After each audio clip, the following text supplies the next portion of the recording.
Hey guys, सो आज हम बात करने वाले हैं ईटीओ के बारे में। ईटीओ का फुल फॉर्म होता है इलेक्ट्रो टेक्नोलॉजिकल ऑफिसर। तो शिप में बेसिकली ईटीओ का काम होता है इलेक्ट्रिकल इक्विपमेंट्स के मेंटेनेंस का, जैसे जायरो कंपास, वेदर फैक्स, रेडार और बाकी शिप के इलेक्ट्रिकल इक्विपमेंट। तो बेसिकली जितने भी इलेक्ट्रिकल के काम होते हैं ईटीओ चीफ इंजीनियर के गाइडेंस में करता है। चीफ इंजीनियर इंजन रूम का हेड होता है। तो वीडियो के एंड में मैं कैरियर ग्राफ देने वाला हूँ ईटीओ का, उसको रेफर करें कंप्लीट डिटेल्स के लिए ईटीओ। तो एज अ शिप में ईटीओ ज्वाइन करने के लिए आपको चाहिए बीई, बीटेक या डिप्लोमा इलेक्ट्रॉनिक्स इंजीनियरिंग में, इलेक्ट्रॉनिक्स एंड टेलीकम्युनिकेशन में या इलेक्ट्रॉनिक्स एंड कम्युनिकेशन में। 12th पीसीएम भी मिनिमम आपका 60% होना चाहिए।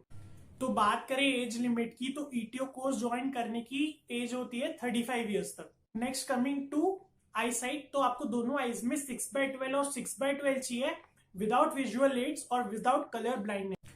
तो ईटीओ का प्रीसी कोर्स बेसिकली 4 महीने का होता है और एसटीसीडब्ल्यू कोर्स होता है 2 महीने का। तो 6 महीने का कोर्स होता है टोटल। तो शिप में 2 पार्ट्स होते हैं, डेक और इंजन रूम। तो डेक साइड होता है captain, third officer, second officer. Engine side होता है सेकंड इंजीनियर, चीफ इंजीनियर।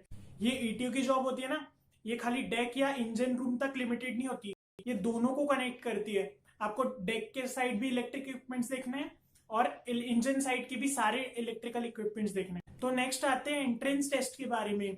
तो इसके एंट्रेंस बेसिकली 3 घंटे का होता है और इसमें आपको इलेक्ट्रिकल के बारे में पूछा जाता है, एप्टीट्यूड पूछा जाता है, साइकोमेट्रिक टेस्ट होता है, ठीक है।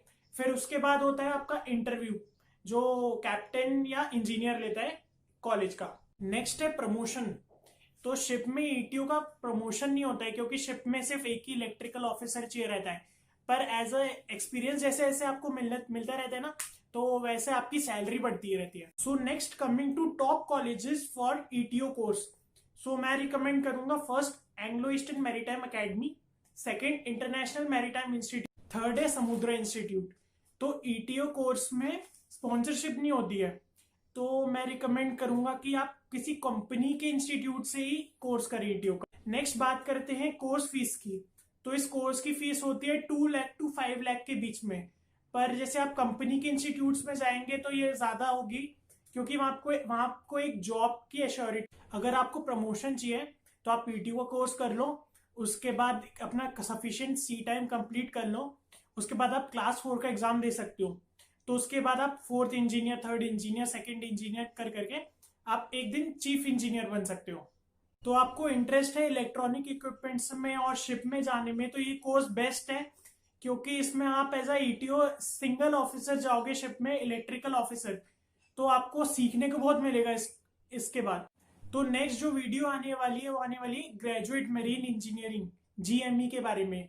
तो ये बेसिकली मैकेनिकल इंजीनियरिंग वालों के लिए होने वाली है। तो नेक्स्ट है, प्लीज किसी भी एजेंट्स के पास ना जाएं कोर्स कराने के लिए, क्योंकि वो आपको बोलेंगे कि हाँ कोर्स करा देंगे, जॉब मिल जाएगी, डॉलर्स में कमाओगे, बट आप उनको पैसे दोगे, 2 लाख रुपए दोगे, 4 लाख रुपए दोगे, वो पैसे लेंगे फिर वो, और आपको पता भी नहीं होगा कि वो एजेंट चला कहाँ गया, क्योंकि बहुत कम जेन्युइन एजेंट्स हैं मर्चेंट नेवी में। At last please subscribe to my channel and share this video.